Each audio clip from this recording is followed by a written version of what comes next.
Okay, welcome to the first episode of what I'm going to call English Tools, where you can basically find useful things for your English online for your self-studying. Take back control, take power in your English learning. Take power, that's weird.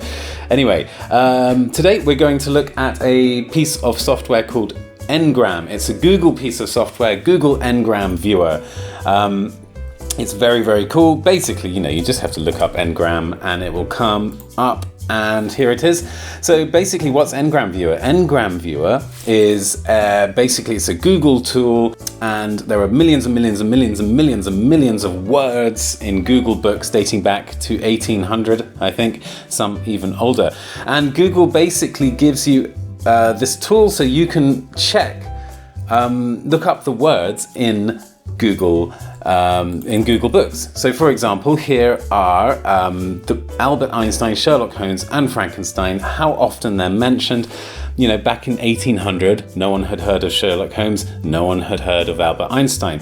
Then, we get the beginning of Frankenstein, we get the beginning of Sherlock Holmes in the early 20th century, late 19th century. And 1920s, Albert Einstein, his name starts getting a mention. So you can see how frequently these names appear in Google Books since 1800. So this is a good way to sort of look at how words and language has been used over the last couple of hundred years. Okay, so let's just take a look at this from an English perspective. How can this be useful for your English? Well, this is a good way to find the right preposition. Sometimes it's difficult to know which preposition to use, so we can use Ngram Viewer for that. Some words can be confusing. You have two words with the same meaning. Which one should you use? Sometimes the answer is use the one that everyone else uses and don't use the one that no one uses. You can find that with Google Ngram Viewer. Collocations, do we say make a decision or take a decision or do a decision? So you can use Google Ngram Viewer to find out which words to use together. And sometimes, you can just use it for fun. So let's take a look. Let's look at some examples. So, for example, weekend, the weekend. Do we say at the weekend or on the weekend or in the weekend? Which one? Which one's most common? Boom, here we go. As you can see, well, basically it was kind of the same in 1940. And then it sort of split a little bit, and on the weekend is more common. But as you can see, at the weekend, pretty common too. In the weekend, not so common. So basically it looks like you can use either of these. The cool thing about Ngram Viewer is you can also check for American English, and you can see on the weekend is much more common in America. If you go to British English, at the weekend is much more common. So you can see the difference between British English and American English here. Pretty cool. Anyway, let's go for general English here. Okay, so prepositions. Let's look at another example. Do we say in holiday, on holiday, or at holiday? Ooh, which one is it? Boom, boom, boom. Yeah, on holiday. Yeah, that's definitely clear. Use on holiday, never say in holiday or at holiday. Looks like almost nobody uses those. What about at the beach, or on the beach, or in the beach? I don't think it's in the beach. It's not in the beach. On the beach, sometimes at the beach.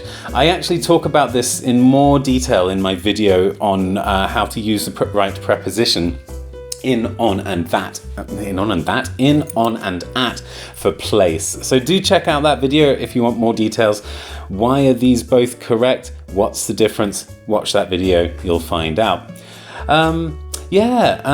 Also, sometimes we don't know whether we need a preposition with some verbs, for example, like discuss. Do we say discuss it, or do we say discuss about it? Let's find out. Okay, now we know. That's very, very clear. Discuss it. Discuss doesn't contain a preposition. So you can use Google Ngram Viewer to basically, when you don't know which preposition to use. It's that simple. So what about other things? Confusing words. When I was a kid, I remember being very confused between dinner and supper. Which one's more common? Well, let's find out. There we go, dinner. They both basically have the same meaning. Now, I suspect supper is a British English thing. So I reckon if we go to British English, it's going to be much more common. No, it isn't. Well, that's the fun thing about Google Ngram Viewer. You don't know, and that's why you use it. Even someone like me who has English as a first language, has quite strong instincts for English, and I'm a linguist as well. You still get surprised. That's why this sort of thing is really, really useful.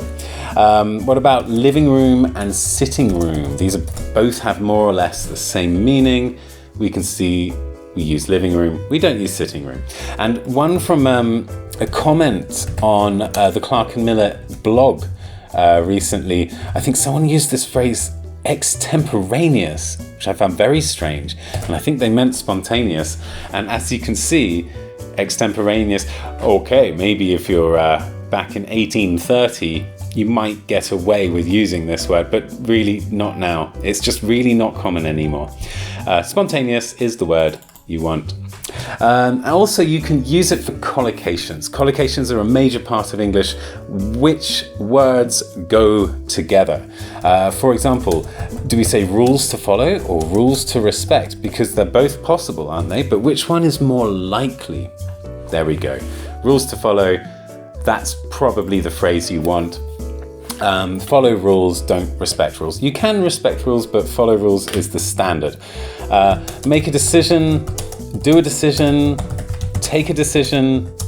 Oh my God, my brain is falling apart. Now it's fine. Now my brain is fine now. Look at that. Okay, make a decision. Very, very clear. You can see that take a decision, that's not bad. We definitely use it sometimes, but make a decision, that's the standard.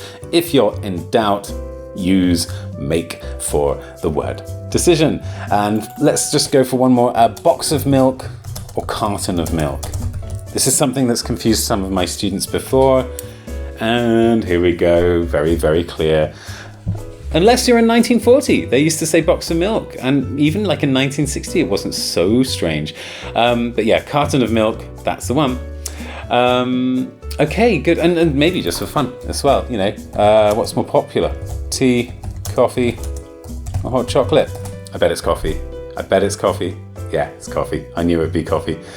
Yeah, that's it really. One more. What kind of bottle is the most popular? Bottle of wine, bottle of beer, bottle of water, bottle of lemonade.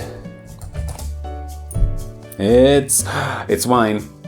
Good old wine. Water used to be less popular than beer, but it's much more popular now. That's kind of true, isn't it? A lot of people drink bottled water these days. I don't know why, but they do. They seem to like it. And just one more for fun. Giraffe tennis or donkey tennis? Oh, well, yeah, there's that. Fair enough.